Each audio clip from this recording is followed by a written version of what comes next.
The Phoenix Goddess Temple was created in Phoenix, Arizona by Tracy Elise, who is also known as the Mystic Mother. When I found Tantra, I knew that I could be a priestess of the Mother. The temple celebrates women's sexuality in a really radical way that most religious institutions don't do.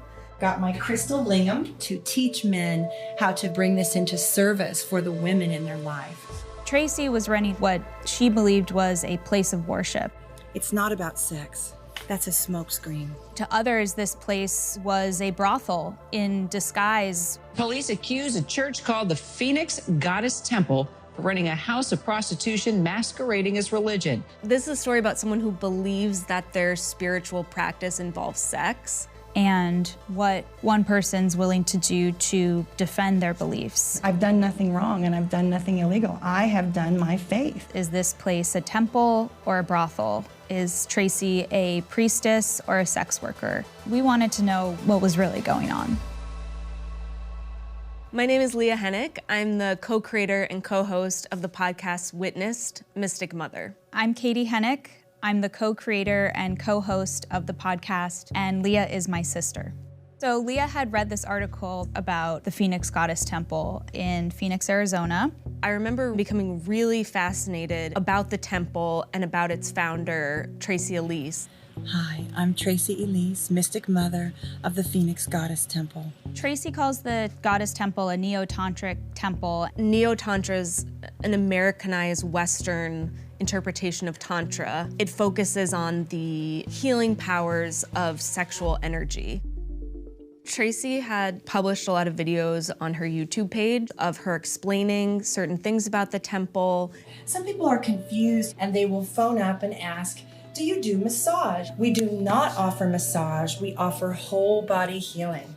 Tracy is striking. She's this really charismatic, larger-than-life figure. Men have so much power at their root. Well, a lot of things go wrong because men don't know what to do with that magnetic power. Tracy thought she was making the world a better place through this worship of the sacred feminine. And of course, the mother's triangle is the downward V through which all living things enter the physical plane. They had sex ed classes, Sunday worship services, and the main offering were these one-on-one sessions. These sessions were performed by what they called goddesses and involved touch and some sort of sexual act, usually. We scoured records we could find to try and get in touch with some of the goddesses. A lot of the goddesses we spoke with described her as charismatic, and that when they first met her, there was like this energy around her that made them feel a certain way. The people receiving the sessions were called seekers. They were mostly men. A lot of people have looked at what's happening at the temple and they think it's about sex. It's not about sex. That's a smokescreen. So prostitution is defined as the exchange of money or goods for sex. It's criminalized in the United States, except for certain counties in Nevada. A lot of people thought Tracy was using her beliefs and spirituality as a cover for being a madam and running a brothel. Phoenix Goddess Temple offers sacred sexuality, but it's more like New Age prostitution with a psychological slant. It didn't totally help her case that the temple had what they called a suggested donation for any whole body healing. It was $204 for an hour, $303 for 90 minutes. Tracy and the goddesses advertised on Backpage.com, which was an adult classifieds website where sex work services were advertised. That doesn't seem super religious or spiritual in nature that they're posting those kinds of ads. They kept operating unbothered. But what was happening was the police had launched an undercover investigation into the temple. And police accuse a church called the Phoenix Goddess Temple for running a house of prostitution masquerading as religion. In early September of 2011, the Phoenix PD and SWAT team stormed the building. Police found envelopes full of cash, binders labeled seekers, sex toys. Cops in Phoenix and Sedona busted about 20 people on Wednesday, saying their temples are nothing more than brothels. Many of the goddesses felt not only was it traumatic, but it was this excessive show of force. So at this press conference, the police shared their findings. Instead of Johns, they were called seekers. Instead of sexual intercourse, it was called sacred union. They said this is prostitution and it's breaking the law. 33 people were indicted. Everyone took a plea deal except for Tracy. I've done nothing wrong and I've done nothing illegal. I have done my faith. I have done my religion. Morning world, it's Tracy Elise, and I'm here in Phoenix about to go to court today. Tracy really felt that the state was infringing on her right to freely practice her religion, and so she was going to take this to court. Tracy represented herself. There's a lot of videos of her preparing for the trial. Yeah, I'm just gonna show all the legal stuff. Oh my gosh, there's the boxes. I've got 8 of those boxes.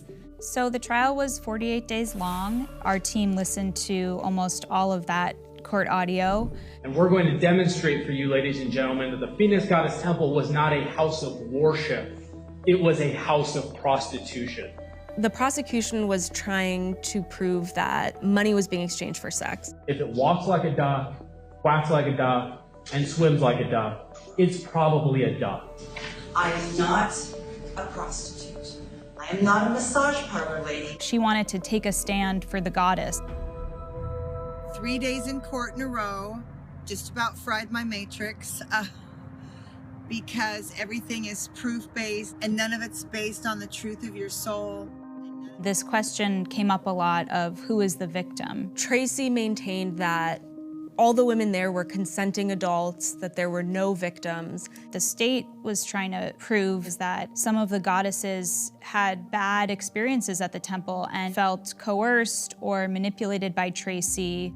Will you define again for me the victims that you're talking about? Are you speaking of the prostitutes? Is that what you're speaking? Yes.